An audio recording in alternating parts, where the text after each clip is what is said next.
Hello friends, welcome to my channel Preeti life. कसे सर्व मस्त मजेत असतील तर का आत्ता थोडीशी कुठं रिलॅक्स झालंच नाही म्हणता येणार, रिलॅक्स झालेच नाही.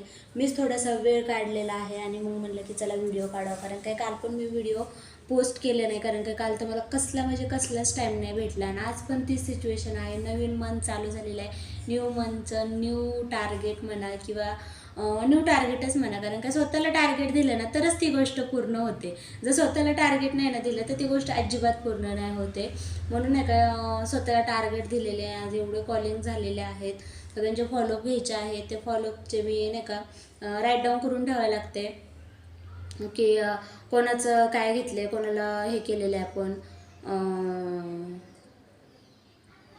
नाही का कोणाचे फॉलोअप घ्यायचे आहेत, कोणाला प्लॅन शेअर केलेले आहेत, त्यांचं सर्वांचं आपल्याला डिटेल ठेवायला लागतं. तरच आपल्याला नाही तर एवढे नंबर येतात आणि एवढे कॉल येतात तर मग आपल्याला समजतच नाही की बाबा आपण कोणाला काय करतोय म्हणून, नाही का कोणाला मेसेज केला किंवा केला नाही किंवा कोणाबरोबर कॉलवर बोलणं झालंय. कारण का विसरून जाते. आत्ता कॉलवर मी जर अश्विनी बरोबर बोलत असेल तर मग ती तोवर मेसेज करते, तोवर दुसरीचा लगेच सीमाचा फोन येतो. सीमाचं ते हे नाही होत तर मग लगेच तिसरीचा असं होतं. सगळं मी होऊन जाते. म्हणून मी डायरेक्ट लिहून ठेवलं की आपला काही विषयच नाही, मग हेच होते. मग काल पण मला टाईम नाही भेटला. मग म्हणलं की नाही आज चला व्हिडिओज काढावं. कारण की मला परवा दिवशीपासून माझ्या ते डोक्यात गोष्ट नाही का आली होती. आता फॅन बंद केले तर खूप गरम होते. तर आली होती माझ्या डोक्यात ती गोष्ट. तर मी म्हणलं की चला तुमच्याबरोबर शेअर करावं. तर नाही का एखाद्या गोष्टीची कशी आपल्याला किंमत राहत नाही. तर आपल्याजवळ जोपर्यंत असते ना तोपर्यंत आपल्याला त्या गोष्टीची किंमत राहत नाही. चला जाऊ द्या, इग्नोर करतो आपण गोष्टी त्या. आणि जर तीच नाही का ती गोष्ट आपल्यापाशी नसेल ना तर त्या गोष्टीची खूप किंमत असते. बघा पैशाचं पण सेम तसंच असतं. जर आपल्याकडे पैसा असेल ना तर त्या पैशाची आपल्याला किंमतच राहत नाही. आपण कुठंही कसंही कोणत्याही गोष्टीला उधळतो. आणि जर तोच पैसा आपल्यापाशी नसेल तर मग आपल्याला त्याची खूप किंमत असते. आपल्याला 10 रुपये म्हणलं तरी पण विचार करून खर्चावे लागतात की बाबा आता मी हे 10 रुपये खर्चू का नको, पुढच्या वेळेस मला होतील का, हे इथपर्यंत आपल्याला विचार करावा लागतो. मग तसंच आहे ना प्रत्येक गोष्टीचं आहे. प्रत्येक गोष्टीची आपल्याला किंमत पाहिजे, प्रत्येक गोष्टीची किंमत पाहिजे आपल्याला. जोपर्यंत किंमत राहत नाही ना किंवा आपण लगेच काही गोष्टी विसरून जातो ना तर ते खूप चुकीचं आहे. आणि तसं नसलं पाहिजे. कारण की मला पण त्याच गोष्टींचा खूप पश्चाताप होते. परवा दिवशी मी गॅलरी अशी चेक करत होते तर मी चला खूप दिवस झाला आता सारखं इंस्टा फेसबुक परत काय म्हणतात त्याला व्हॉट्सअप, हे बिझनेस व्हॉट्सअप, साधं व्हॉट्सअप, ते झालं की परत डिओलिंगो, ते झालं की परत सिको ॲप. म्हणजे असे भरपूर सारे आहेत. ह्याच्यात गेलं की त्याच्यात गेलं की त्याच्यात, त्याला थोडा वेळ द्यायचा, त्याला थोडा वेळ द्यायचा, सर्व गोष्टी अशा. आणि परत ह्या माझं कामाला तर भरपूर सारा वेळ. तर मग एवढ्या सर्व गोष्टी करायला आहे ना मला गॅलरीमध्ये नाही काही चेकच करायला होत नाही आहे. तर म्हणून मग मी म्हणलं की चला आज आपण गॅलरीमध्ये चेक करूया. तर गॅलरीमध्ये चेक करत होते, स्क्रोल करत होते.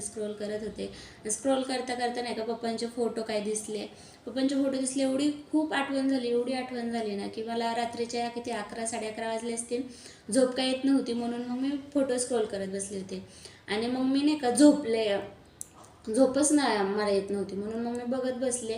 पप्पांची आठवण झाली. तर नाही का पप्पा होते ना तर त्या आता का मला ते माझ्या नाही का गोष्टीची किंमत कळाली. पप्पा होते ना पण पप्पांनी असं कधीच जाणून नाही दिलं की बाबा आता माझ्याजवळ पैसे नाही येते, मी नाही आता तुमच्यासाठी ही गोष्ट घेऊ शकत आहे, आपण नंतर घेऊया, 8 दिवसांनी घेऊ किंवा 15 दिवसांनी घेऊ. पप्पांनी असं कधी वायदाच केला नाही, अजिबात कधीच वायदा नाही केला की बाबा नका. आम्ही 4 जण होतो पण असं चौघांना पण कधीच वायदा नाही केला की बाबा माझ्याच्याने आता होत नाही आहे, मी तुम्हाला नंतर घेतो. मग काही करायचे आणि लगेचच म्हणजे ती गोष्ट हजर होती आणि हजर करून द्यायचे. मग कधी समजलंच नाही की बाबा ठीक आहे त्यांच्यापाशी पण पैसे नसतील, आपण नको एवढा हट्ट करायला. पण आपल्याला तेव्हा त्या गोष्टी समजत नाहीत आणि आपण त्या गोष्टी हट्ट करतो.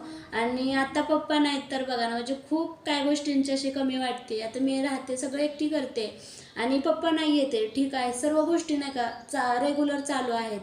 समीरचं सगळं व्यवस्थित चालू आहे. आता माझं पण सगळं व्यवस्थित लागलेलं आहे. माझा बिझनेस आहे तो 1 नंबर ग्रो करत आहे. समीरचा पण बिझनेस आहे तो पण 1 नंबरला ग्रो करत आहे.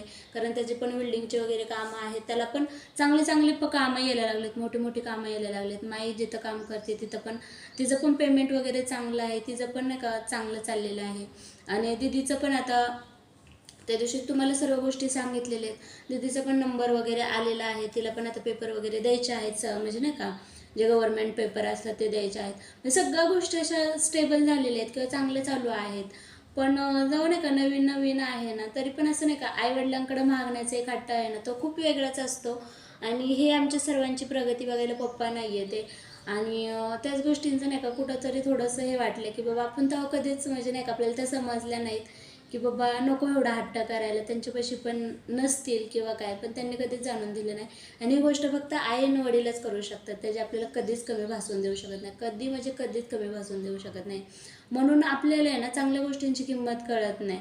कारण की आपल्या आईवडिलांना एवढं चांगलं कोणीच नसतं, कारण की ते आपल्याला जे सांगतात ना ते चांगल्यासाठी सांगतात. असे कोणतेच आईवडील नाही जगामध्ये की ते मुलाचं वाटोळं होण्यासाठी म्हणजे नाही का आपल्याला सांगत नाहीत म्हणून. ठीक आहे, एखादी गोष्ट मुलगा चुकीचं करत असेल ना, तिथं फक्त थांबवणं त्यांचं काम असतं. जर नाही थांबवलं तर मग पुढं खूप मोठ्या गोष्टींपर्यंत त्या गोष्टी जाऊ शकतात. ते फक्त गाईड करणं खूप गरजेचं असतं. आणि माझ्या आईवडिलांनी खूप छान आम्हाला गाईड केलं. आणि त्यांच्या पद्धतीने त्यांनी आम्हाला शिक्षण पण दिलं. आणि सर्व गोष्टी आता होत आहेत, करत आहोत.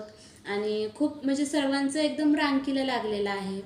तेच पप्पांचं नाही का म्हणून आठवण झाली. आणि मी रात्रीचीच थोडीशी इमोशनल झाले. खरं तर मी इमोशनल होत नाही, कारण की टाईमच नाही मला इमोशनल व्हायला किंवा दुसरा विचार करायला. आता मला आहे ना तुमच्याबरोबर व्हिडिओ काढायला सुद्धा टाईम नाही आहे, कारण की वर्क एवढं फास्ट चालू आहे ना, कारण की टीम बिल्ड झालेली आहे. आणि टीम बिल्ड झाली ना की आपल्याला त्यांना सर्व गोष्टी गाईड कराव्या लागतात, सर्व गोष्टी सांगाव्या लागतात. ते कारण काय एक माणूस म्हणजे नाही का काहीच करू शकत नाही, एक माणूस काहीच करू शकत नाही. जशी 10 माणसं एकत्र येऊन काम करू शकतात ना, तसं एकटा माणूस नाही जास्त काय करू शकत. म्हणून आता माझ्याकडे आलेली आहे तेवढी टीम. खूप मी आता माझ्या जेवढे पण जवळच्या फ्रेंड होते ना तेवढ्या सर्वांना सांगण्याचा प्रयत्न केला, सर्वांना सांगितलं. पण कसं केलं नाही का की इग्नोर केलं की नाही बाबा आम्ही नाही करू शकत आहे किंवा होणार नाही आहे, नाही हे फ्रॉड असू शकतं, काय असू शकतं, तू झाली आहे तू हो. आणि आता जेव्हा माझं पे आउट यायला लागलं, हे यायला लागलं, तेव्हा विचारायला लागल्या की की बाबा नाही का काय आम्हाला पण सांग, आम्हाला पण करायचं आहे. पण तेव्हा वेळ निघून गेलेली असते. तर तेव्हा त्यांनी माझ्याबरोबर जॉईन केलं असतं तर त्यांचे पण आता पे आउट चालू झाले असते आणि नक्कीच आले असते. आणि जरी पण ते आता माझ्याबरोबर जॉईन होत आहेत किंवा होणार आहेत, त्यांना मी नक्कीच सपोर्ट करणार आहे. कारण की प्रत्येकाला आपल्याला सपोर्ट करायचा आहे आणि प्रत्येकाला आपल्याला पुढं जायचं आहे. तर चला, हा प्लॅटफॉर्म खरंच खूप छान आहे, बेस्ट आहे. आणि त्या प्लॅटफॉर्मने मला खूप काही शिकवलं, म्हणून मी कधीच त्याचे उपकार विसरणार नाही. आणि ज्यांनी पण मला कोणत्याही गोष्टी शिकवल्यात ना त्या व्यक्तीचे ते मी कधीच उपकार विसरणार नाही, कधी म्हणजे कधीच नाही. कारण की आपल्याला काही गोष्टी माहीत नसतात ना, आणि आपण जरी लहान असलो ना तरी अनुभव असले ना, अनुभवाच्या गोष्टी खरंच खूप मोठ्या असतात.